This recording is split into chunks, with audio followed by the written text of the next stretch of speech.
Good evening. Welcome to South Asia Newsline. I'm Yeshi Chonsom. Here are the top stories we are tracking for you on Monday, the 7th of December. India's opposition parties lend support to farmers protesting against farm laws.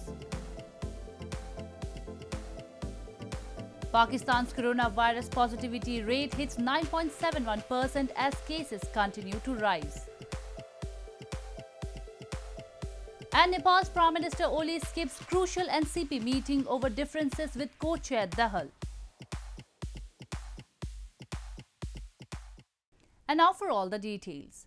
Major political parties in India on Monday stepped in support of the ongoing protest by farmers across the country against three recently passed farm laws. A nationwide shutdown has been called by the protesting farmers on December 8, as 5 rounds of talks between the government and farmer leaders have remained inconclusive. Major opposition political parties in India on Monday stepped in support of the ongoing farmers' protest across the country against three recently passed farm laws. Samajwadi Party chief Akhilesh Yadav was detained after he launched a sit-in protest outside his residence in northern Lucknow city before being stopped from going to Kannauj to lead a protest against the farm laws. Meanwhile, Delhi Chief Minister Arvind Kejriwal visited Singhu border, one of the sites at Delhi's borders where thousands of farmers are camping to protest against the farm laws, which they fear will eventually dismantle India's regulated markets and stop the government from buying produce at guaranteed prices, leaving them at the mercy of private buyers. Aam Aadmi Party chief Arvind Kejriwal is also among the several opposition leaders who have extended support for call for Bharat Bandh or nationwide shutdown by farmers on Tuesday. कल जो किसानों ने 8 तारीख को भारत बंद का आह्वान किया है, आम आदमी पार्टी पूरी तरह से उसका समर्थन करती है और सारे कार्यकर्ता हमारे इसमें पार्टिसिपेट करेंगे पूरे देश भर में, और मैं उम्मीद करता हूं कि पूरे शांतिपूर्ण तरीके से पूरे देश के अंदर सब लोग इसमें शामिल हों. Meanwhile, India's Law Minister Ravi Shankar Prasad on Monday slammed the opposition parties, especially the Congress, for protesting against the agricultural laws and said that allowing private players into the sector was their demand once. 5 rounds of talks between the farmers and the federal government have failed to break the deadlock. Another round of discussions is scheduled to be held on December 9. India on Monday detected 32,981 new COVID-19 cases in the past 24 hours, taking the country's overall tally to over 9.6 million. As the virus continued to infect people and take their lives, the first indigenous company of India, the Serum Institute, is seeking permission for emergency use for its Oxford COVID-19 Covishield vaccine. The Pune-based institute is still conducting its phase 3 trials across India.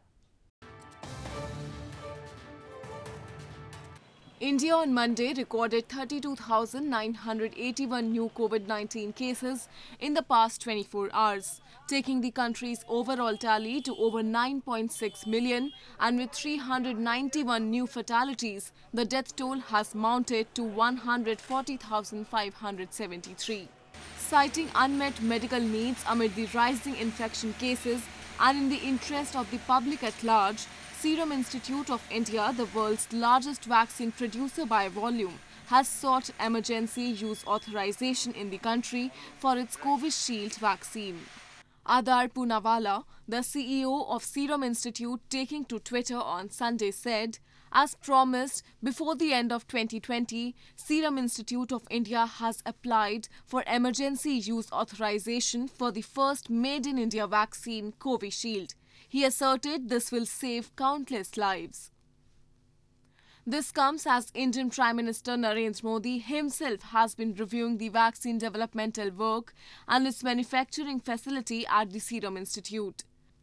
Apart from the Serum Institute, Pfizer India, the first pharmaceutical firm in the country, is also seeking permission to import its COVID vaccine for sale in India. As Pakistan struggles to contain the second wave of infections with the positivity rate recorded at 9.71%, the country's coronavirus cases rose by 3,795 in the past 24 hours, taking the total tally to 420,294 on Monday.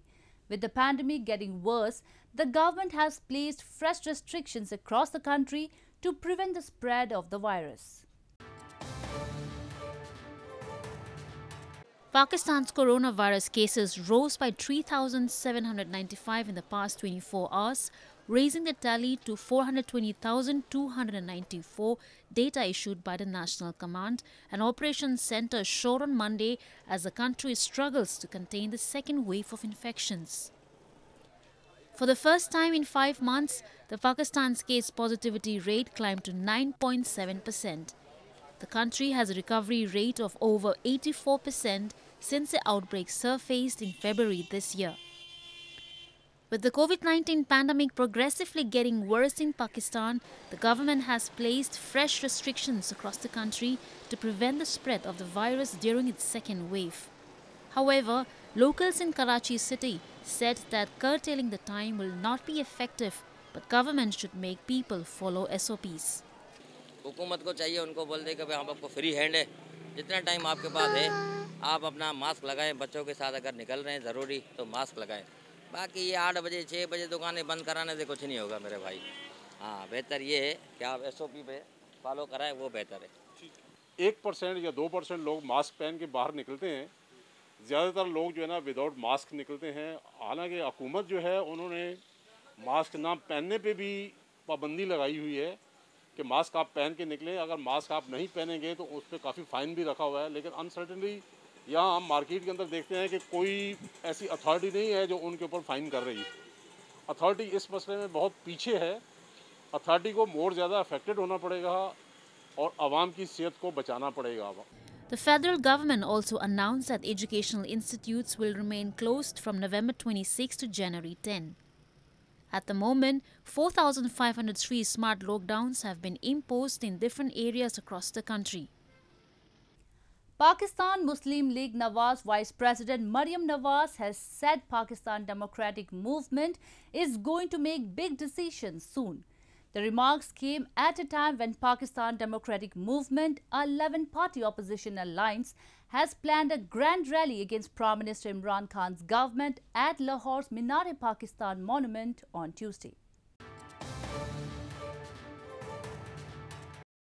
Pakistan Muslim League Nawaz or PMLN Vice President Maryam Nawaz has said Pakistan Democratic Movement or PDM is due to make big decisions on December 8 and urged party workers to not fall under any pressure.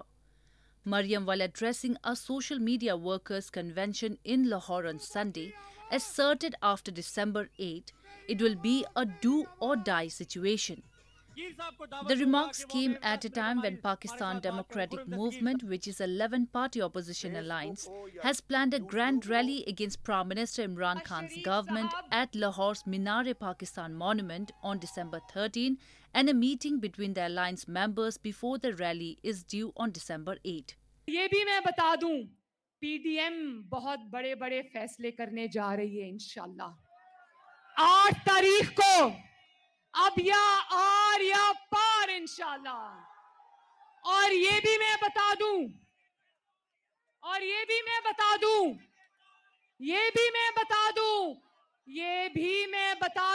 कि इंशाल्लाह ताला पाकिस्तान के अवाम ये खुशखबरी में सुना दूं कि पाकिस्तान के अवाम ये जंग जीत चुके हैं इंशाल्लाह ताला।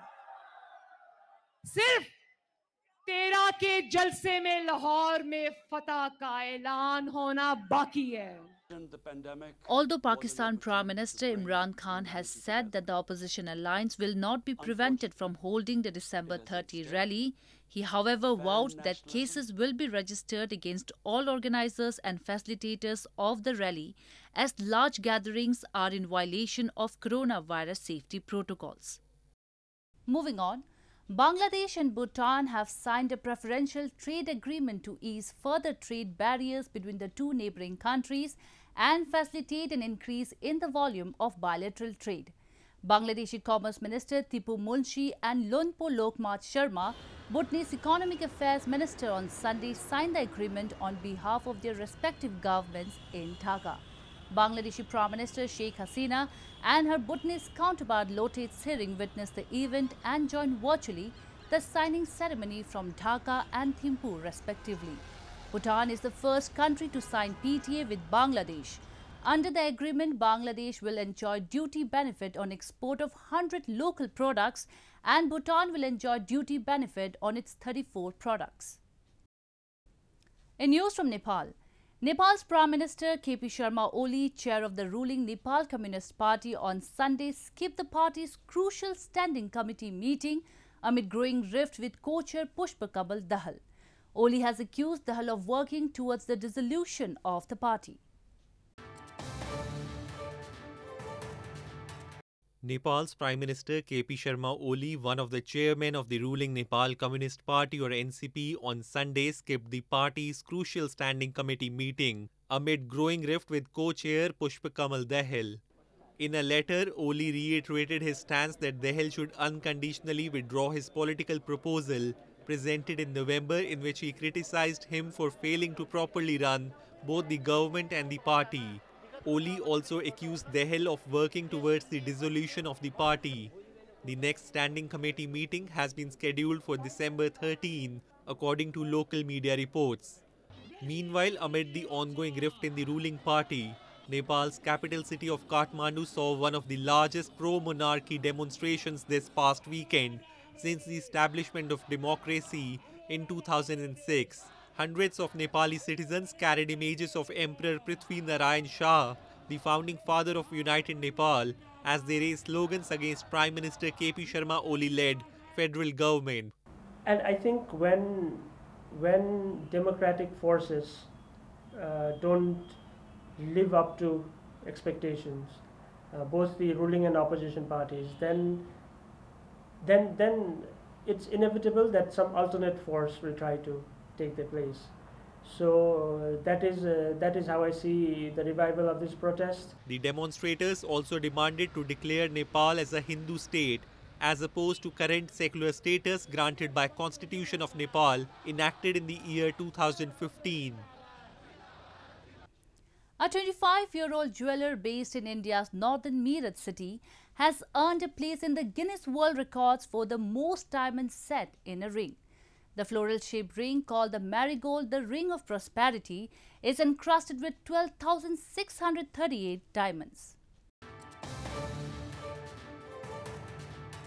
Indian jewellers Renani Jewels, based out of northern Meerut city, have created a Guinness World Record for most diamond in a single ring.